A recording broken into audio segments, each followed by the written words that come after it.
来哦，继续来讲这个日本迄种用西迄个回转寿司的大牌子藏寿司，伫咱台湾已经开50间的分店。上新的消息，藏寿司海外第一间全球上界大间的旗舰店，就要开伫咱台湾的高雄。5月初正式来开幕，地点选伫高雄的时代大道，占地2000平。这是有真侪爱食寿司的民众拢真期待。同款人气振旺的回转寿司寿司郎，除了伫台湾的北中南拢有分店之外，今年嘛拍算要伫个桃园的杨梅、云林的斗六、甲基隆继续来开分店。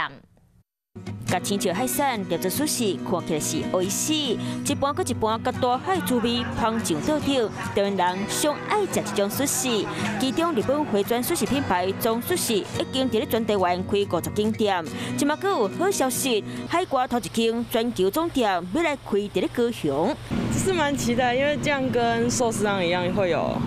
街边店，就直接自己一个街边店，这样感觉比较方便。一开始尝鲜嘛，如果有新的餐厅会开。讲是全世界上大间店，内底有2000平这么宽，地点就选伫咧时代大道，店面的装潢特别好势，预计5月就开幕。台湾有一些新的设计，然后也会融合一些日本原本有的一些设计去呈现。这样子的聚客力，其实现在有知名的店家都愿意自己走出来展店。那新店要开幕，同款人气强滚的寿司郎，今年要继续伫咧云林斗六、基隆港杨梅开店。那因的品牌广告引导食材上了道，食材成本占1月40%。伫日本东京新宿开超过200座位的大店面，伫咧日本国内到2020年9月，店面数量已经有644间，含藏寿司比拼到今年3月为止539间，更较侪。那呢，台湾本土连锁寿司嘛真竞争，因是广告俗俗啊卖，板豆为台湾向海外各地分化门市，